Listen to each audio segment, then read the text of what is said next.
কোনো ইভেন্ট হবে, একটা বক্তব্য কোথাও গিয়ে খুব বেশি করে স্পাইরাল হচ্ছে যে জিদ্দার না আর একটা হলেও ইভেন্ট করা উচিত ছিল, এরকম ধরনের একটা ন্যারেটিভ কিন্তু আমি সোশ্যাল মিডিয়াতে দেখতে পাচ্ছি। আমি মধুসূদন দার থেকে দেখতে পেলাম, আমার খুব ভালো লাগলো।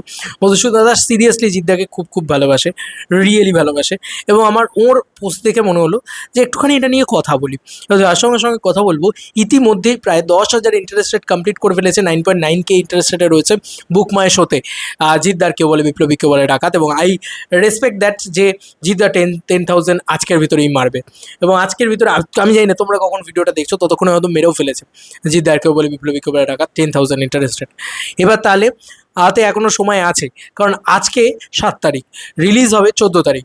তো এখনও অবধি 7টা দিন সময় আছে, যেহেতু কোথাও গিয়ে আমার মনে হচ্ছে যে 12,000 ইন্টারেস্টেডে নিয়েই আর কি ছবিটা ইয়েতে ঢুকবে, তোমার কি যেন বলে তোমার এতে ঢুকবে, কি যেন বলে হলে ঢুকবে। এবং তাতে এইটুকু বোঝা যাচ্ছে যে জিদ্দার কেউ বলে বিপ্লবী কেউ বলে ডাকাত কিন্তু ইতিমধ্যে দাঁড়িয়ে স্বাধীনতা সংগ্রামী সিনেমা হিসাবে সব থেকে বেশি হাইপ জেনারেট করা সিনেমা তৈরি করতে পেরেছে।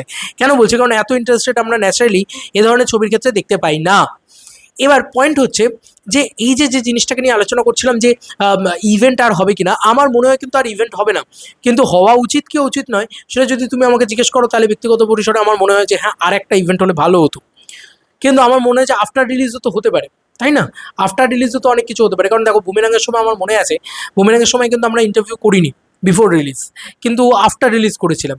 তো জিদ্দার এই জিনিসটা অ্যাকচুয়ালিতে ভালো যে যদি ছবিটা আরও ভালো রান করা শুরু করে, 100% পজিটিভ রিভিউজ বুমেরাংয়ের সময় যেটা ছিল, সেটাই কিন্তু আমার কোথাও গিয়ে মনে হয় যে আফটার রিলিজ কিন্তু আরও একটা পোর্শন রয়েছে, যে কোথাও গিয়ে পাবলিকের সাথে কানেক্ট করে যাওয়া, কোথাও গিয়ে হল ভিজিট করা, এগুলো যাতে জিদ্দা আরও বেশি করে করে, ঠিক আছে? এগুলো আমার মনে হয় যে খুব বেশি করে ইম্পর্টেন্ট। তাহলে কিন্তু আরও ভালো জিনিসপত্র হবে, এটা আমার মনে হয় ব্যক্তিগতভাবে।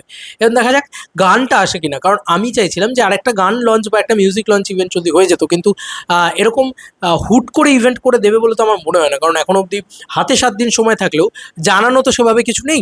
এবার দেখা যাক কী হয় না হয়। তবে যদি আরেকটা ইভেন্ট হতো বা আরেকটা কিছু হতো, পাবলিক ইভেন্টের কথাই বলছি, কারণ ওই জিনিসটাকে ইন্ট্যাক্ট থাকতো। এবং আরও একটা জিনিস, জিদ্দার ইন্টারভিউসগুলো কিন্তু না এলেও একটা জিনিস কি লক্ষ্য করে দেখেছো, দেবাত্মা বা বাদবাকিদের অনেকের ইন্টারভিউ কিন্তু আসছে, প্রতীকের দ্বারা আমি দেখছিলাম। তো এদেরকে কিন্তু এদের ইন্টারভিউ কিন্তু আছে, তা মোমেন্টামটা কিন্তু ধরা রয়েছে আর কি। 11, 12, 13 তারিখ নাগাদ জিদ্দার ইন্টারভিউ বেরোনো হয়তো শুরু হয়ে যাবে, আই হোপ সো। এবং তখন থেকেই কিন্তু ঝড়টা আরও লেভেলে, কারণ এরকম অনেক কথা রয়েছে যেগুলো ওই মোমেন্টে আরও বেশি করে ওয়ার্ক করবে, ঠিক আছে? মানে ওই রিলিজ মোমেন্টে আরও বেশি করে ওয়ার্ক করবে। এবং অ্যাডভান্স বুকিং খুব শীঘ্রই হয়তো খুলবে 11 তারিখ, 12 তারিখে। দেখা যাক কী হয় না হয়। এই প্রথমবারের জন্য একটা উৎসব মুখরিত ব্যাপার স্যাপার তৈরি হচ্ছে কিন্তু জিদ্দার কেউ বলে বিপ্লবী কেউ বলে ডাকাতকে কেন্দ্র করে, তাই না? কারণ দেখো, এরকম ধরনের ছবি, এটা কিন্তু মানতে হবে, it is not a pure on hardcore mass cinema.